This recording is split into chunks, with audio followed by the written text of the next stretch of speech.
Сайн байцгаана уу? Та бүхэнд энэ өдрийн мэнд хүргье. Мал аж ахуйн эдийн засгийн эргэлтийг нэмэгдүүлэх төслөөс мал амтны эрүүл мэндийн салбарт хөрөнгө оруулалт хийж, иргэдийн амьдралын түвшин хүнсний аюулгүй байдлыг дээшлүүлэх зорилго тавьж байгаа бөгөөд түүний зорилтуудын нэг нь мал эмнэлгийн онцлогооны лабораториудын өнөөгийн чадварыг үнэлэх байлаа.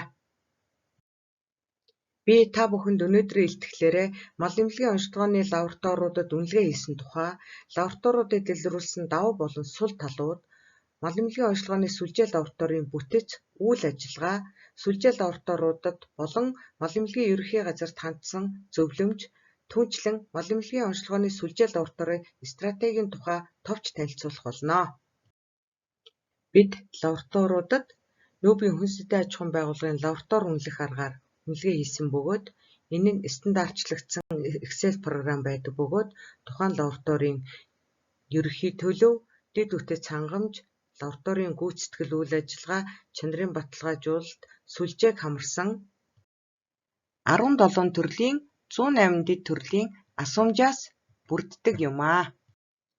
Лаборатори үнэлж байгаа мэргэжилтэн асуумжийн дагуу судалгаа явуулаад оноо тавихад автоматар тооцоологдож график үүсгдэг. Үүний дүнд бол тухайн лабораторийн үндсэн 5 чиглэл 17 төрлийг хамарсан ерөнхий зураглал энэ слайд дээр үзүүлсэн шиг гарч ирдэг. Үүн дээр үзлээд тухайн лабораторийн давуу болон сул талуудыг илрүүлэх боломж бүрддэг юм аа. Тус үнэлгээнд улсын түвшний 3, бүсийн түвшний 2, аймгийн түвшний 6 лаборатори тус хамрагдлаа. Эдгээр лабораторид үнэлгээ хийсэн дүнгээс товч танилцуулъя. Мал эмнэлгийн онцлогооны лабораториудын өнөөгийн ерөнхий хүчин чадалд 33.2% байна. Үнэлгээнд хамрагдсан лабораториудыг үйл ажиллагааны түвшнөөр нь авч үзвэл улсын мал эмнэлэг ариун цэврийн төв лаборатори 51.5%, мал эмнэлгийн эмийн сорилт баталгаажуулалтын улсын лаборатори 36.1%, Хинтээ Сэлэнг аймгийн лабораториуд 35.3%, 40.1%-тай буюу дунд зэргийн түвшинд, харин бусад лабораториуд онцлогооны суурь түвшинд үйл ажиллагаагаа явуулж байлаа.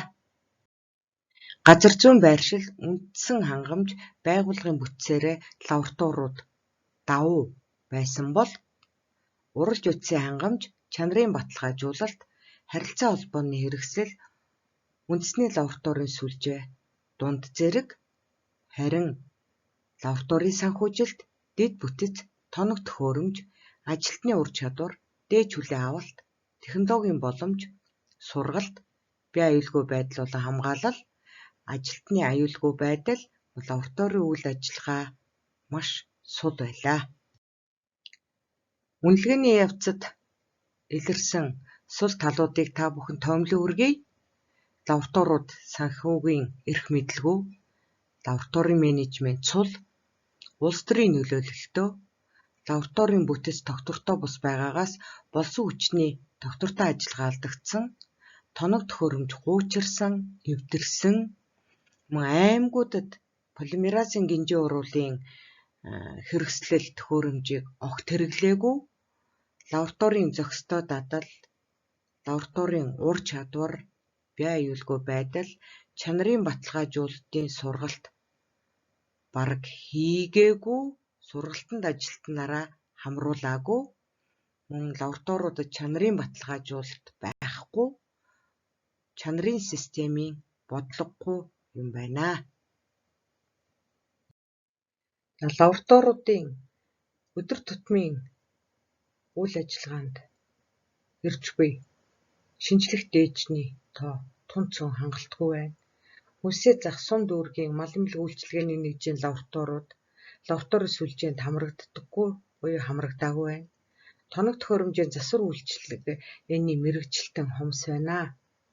Мөн бие аюулгүй байдлын чиглэлээр нэлээд олон сул талууд илэрлээ. Бие аюулгүй кабинетүүдийн засвар үйлчилгээ огт хийгдээгүй байна. Мөн бие аюулгүй байдлын стандарт ажиллагааны заавар байхгүй. Ажлын цагаар ялангуяа аймагуудын лабораторид гадны хүмүүс нэвтрэх боломжтой байна. Мөн бүх төвшний лабораториуд зориултын агаржуулалт байхгүй. Агаржуулалтын хоолой байна. Тэр нь зөвхөн бохор халдвартай агаарыг гадагшин цацдгаас биш цэвэршүүлдэг, шүүдэг төхөөрөмж байхгүй. Мөн дийлэнх агаржуулалт бол ажилдаггүй. Химийн бодисын устгалын асуудал үнэхээр чухал болсон байна. Хугацаа дууссан болоод сав баглаа буудлан гэмтсэн химийн бодисыг устгах биш хадгалж зааварчилгааг бол өгдөг юм байна. Био эрсдлийн менежмент байхгүй байна. Лабораторийн био аюулгүй байдал био эрсдлийн үнэлгээг хийдэггүй. Одоо хэрэг мал эмнэлгийн лабораториудын био аюулгүй төвшин тодорхой бус байна. Түүнчлэн онцлогооны лабораторийн шинжээ чимж дуудлагаар яваад мал эмнэлгийн үйлчилгээний нэгжийн малын эмчийн ажил өөрөөр хэлбэл мал эмчлэх, шарах эмчлэх, нис засал хийх, цаашлаад бүр кесар хаалгаа хийх хүртэл эрүүл мэндийн үйлчилгээ үзүүлж явдаг юм байна. Зарим лабораториуд дэрэгдээ мис ажилбарын өрөөтэй болсон. Өөрөөр хэлбэл онцлогооны лаборатори биш клиникийн үйл ажиллагаа явуулаад байгаа дутагдал илэрсэн юм аа. Энэхүү үнэлгээний дүнд үндслээд бид хэд хэдэн чиглэлээр зөвлөмж гаргаж байна. Мал эмнэлгийн онцлогооны сүлжээ лабораторийн бүтцийг хоёр хувилбараар санал болгож байна.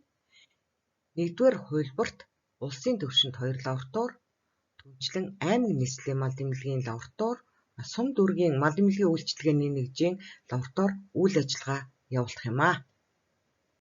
Хоёр дахь хувилбарын хувьд бол улсын түвшинд түрүүнд дурдсан 2 лаборатори, бүсийн мал эмнэлгийн лаборатори цаашлаад бол нэгдүгээр хувилбарт дурдсан бүтцийг үргэлжлүүлэх юм аа. Сая дурдсан 2 хувилбар бүтцэн дээрээ үндэслээд сүлжээ лабораторийн үйл ажиллагааг мөн бид нар тодруулж өглөө. Ингэхдээ гоцалдвартай өвчнүүд, гоцалдвартай бас бусад өвчнүүд, хүнсний аюулгүй байдал, экспортын чиглэлээр үйл ажиллагаагаа явуулахаар лабораторийн түвшин бүрийн үйл ажиллагааг тодруулсан. Сум дүүргийн лабораторийн хувьд бол гоцалдвартаас бусад мөн хүнсний аюулгүй байдлын анхан шатны шинжилгээ явуулна. Аймаг нийслэлийн мал эмнэлгийн лабораториуд бол төв лабораторийн удирдлагын дор гоцалдвартай өвчнүүдийн тандал судалгаа явуулна. Мөн идэвхгүй тандалтыг хийн, мөн идэвхтэй болон идэвхгүй тандалт судалгааны мэдээллийг нэгтгэн, зөвлөх үйлчилгээ явуулж, техникийн тусалцаа үзүүлж, судалгаа хөгжлийн мөн чанарын баталгаажуулалтын ажлуудыг хийхээс гадна онцлогооны ур чадварыг дэвшлүүлэхэд анхаарч ажиллана. Гоцалдвартаас бусад өвчнүүдийг оншилж, тандалт судалгаа хийж, зөвлөх үйлчилгээ, техникийн тусалцаа үзүүлж, судалгаа хөгжил, чанарын баталгаажуулалтын ажлыг хийж, онцлогооны чадхыг дэвшлүүлээд хүнсний аюулгүй байдлын шинжилгээг хийх болж байгаа. За төв лабораторийн хувьд гэхээр угаасаа сүлжээ лабораторийн толгойлогч байгууллагын хувьд арга зүй техникийн удирдамжаар хангана. Түүнчлэн гоцалдварт болон гоцалдвартаас бус өвчнүүдийн оншилгоо, тандалт судалгаа, судалгааны хөгжил, техникийн тусалцаа үзүүлж, стандарт ажиллагааг нэгэн жишгт оруулан, чанарын баталгаажуулалт хийж, онцлогооны чадхыг дэвшлүүлэн бусад үйл ажиллагаа явуулна. Гоцалдвартай өвчнүүдийн хувьд бас нэг гол анхаарах нь бол вакцины мониторингийг хийн. Гоцалдвартаас бусад өвчнүүдийн хувьд энэ вакцины мониторинг хийх ажил мөн нээлттэй байгаа шүү. Цаашдаа энэ хүрээнд бол оруулж болно. Түүнчлэн хүнсний аюулгүй байдал, экспортын шинжилгээнүүдийг хийн. Сорилт баталгаажуулалтын улсын лабораторийн хувьд бол сүлжээ лаборатори жишнээр орж ирж байгаа. Зөнхлөд бол хэрэгжилж байгаа одоо вакцин, оншилгооны бэлтгэлүүдэд чанарын хяналт баталгаажуулалтыг тавьж ажиллахаас гадна болсон хүчний ур чадварыг дэвшлүүлэхэд оролцсон. Цаашлаад сүлжээний хүрээнд бол мэдээлэл солилцоход оролцох юм байнамаа. Хүнсний аюулгүй байдлын чиглэлд бол хэрэгжилж байгаа уралж бодисуудыг мөн энэ лаборатори баталгаажуулахаар энд тусгасан юм аа. Сүлжээ лабораториудын үйл ажиллагааны санал болгож буй 2 дахь хувилрын хувьд гэхэд эдгээр бүтцийн лабораториуд бол мөн л түрүүний дээр дурдсан 4 чиглэлээр үйл ажиллагаагаа явуулна. Сүм дүүргийн лабораториудын хувьд бол түрүүн дурдсан анхан шатны шинжилгээнүүдийг хийн. Аймаг нийслэлийн мал эмнэлгийн лабораториуд бол гоцалдвартай өвчнүүдийн тандалт судалгааг бүсийн болон төв лабораторийн удирдлаганд явуулахаас гадна идэвхгүй тандалтыг хийн. Мөн гоцалдвартай өвчнүүдээс бусад өвчнүүдийг оншилж тандалт судалгаа хийж зөвлөх үйлчилгээ хийхээс гадна хүнсний аюулгүй байдлын шинжилгээнүүдийг хийх юм аа. Энэ 2 дугаар хувилбарт бол бид нар бүсийн лабораторийн үйл ажиллагааг оруулж өгсөн. Бүсийн лабораториуд гоцалдвартай өвчнүүдийн тандалт судалгааг хийж техникийн удирдлагаар хангана. Идэвхтэй болон идэвхгүй тандалт судалгааны дүнг нэгтгэх нь техникийн тусалцаа үзүүлж судалгаа хөгжил чанарын баталгаажуулалтын ажил хийхээс гадна аймагуудын лабораториудын онцлогооны чадварыг дээшлүүлэхэд чиглэж ажиллана. Гоцалдвартай өвчнүүдээс бусад өвчнүүдийг мөн оншилт тандалт судалгаа хийн. Мөн техникийн тусалцаа судалгаа хөгжил чанарын баталгаажуулалтын ажлуудыг хийхээс гадна аймагуудын лабораториудын онцлогооны чадварыг дээшлүүлнэ. Хүнсний аюулгүй байдлын чиглэлийн шинжилгээнүүдийг хийхээс гадна мөн экспортын шинжилгээ хийж байгаагаараа онцлог болж байна. Цаашлаад улсын мал эмнэлэг ариун цэврийн төв лаборатори, мал эмнэлгийн эмийн сорилт баталгаажуулалтын лабораторийн үйл ажиллагаа бол 1-р хувилбарт дурдсантай ижил байх болно. Үнэлгээнийхээ үр дүнд үндэслээд бид сүлжээ лабораториудад хандсан зөвлөмж гаргаж байна. Нэн түрүүн сүлжээ лабораториуд стратеги төлөвлөгөө боловсруулах хэрэгтэй байна.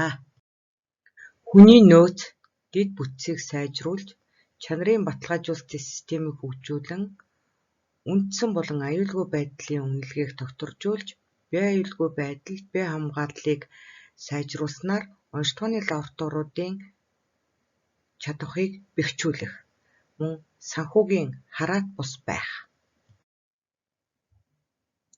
Мал эмнэлгийн ерөнхий газарт хандаж аргачлал стандарт ажиллагааны заавруудыг стандартчлах, баталгаажуулах, сазуудаар аргачлалаар хангах дэмжлэг үзүүлэх, нарийн мэргэжлийн сэтгүүлүүд монгол хэл рүү орчуулсан олон улсын гарын авалгаар хангах дэмжлэг үзүүлэх, лабораториудыг сайжруулах, тоног төхөөрөмжөөр хангах, ажилтан нарыг сургах болон бусад ажиллагаанд дэмжлэг үзүүлэх, сүлжээ лабораториудын үйл ажиллагаа санхүүгийн бие даасан байдалд дэмжлэг үзүүлэхийг тус зөвлөж байна.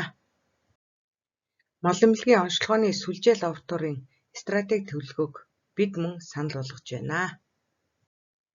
Монгол улсын мал амьтны эрүүл мэндийн байдал нь мал эмнэлгийн онцлогооны сүлжээ лабораторийн дэмжлэгтэйгээр тогтвортой экспортлох боломж болон мал амьтны гаралтай бүтээгдэхүүний хүнсний аюулгүй байдлын баталгаат нөхцөлийг бүрдүүлэх алсын хараатай мал амьтны гоцалдварт өвчний тандалт судалгаа, хянах хөтөлбөрүүд хэрэгжүүлэх, орогнол болон бусад өвчнүүд, хүнсний аюулгүй байдал, бүтээгдэхүүн экспортлоход зориулсан шинжилгээнүүдийг хямд өртөгтэйгээр байнга болон богино хугацаанд цаг алдалгүй улсын хэмжээнд хийж чанарын баталгаатай лабораторийн үйлчилгээ үзүүлэх эрхэм зорилгыг бид тавьсан юм аа.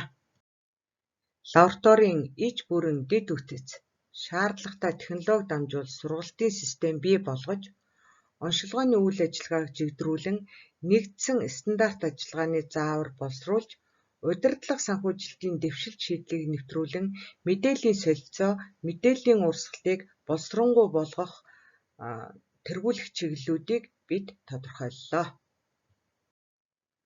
Түүнчлэн техникийн чадвар, онцлогооны арга, техникийг сайжруулах, лабораторийн доктортой сургалт мэдлэгийг дамжуулах, итгэмжлэл чанарын баталгаажуулалт, стандартчлал, стандарт ажиллагааны заавруудыг алгажуулж баталгаажуулах, удирдлага бизнесийн тогтолцоог бий болгох, санхүүжилт төсвийн асуудлыг төрөлжүүлж, мэдээллийн менежмент ба үндсэн хяналтын хөтөлбөрийн оролцоог бий болгох стратегийн чиглэлүүдийг гаргасан юм аа.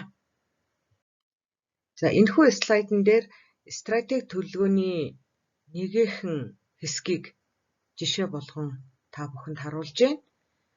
Энд стратегийн 1-р чиглэл болох техникийн чадвах, онцлогооны арга техникийг сайжруулах 2 тактик. Өөрөөр хэлбэл байгууламжид тавих үндсэн шаардлагуудыг сайжруулах, дэд үтсийг хөгжүүлэх. 2 дахь тактик болох нэгэн жигд тоног төхөөрөмжийг тогтмол нийлүүлж, тоног төхөөрөмжийн засвар үйлчилгээний төв байгуулахыг харуулсан болно.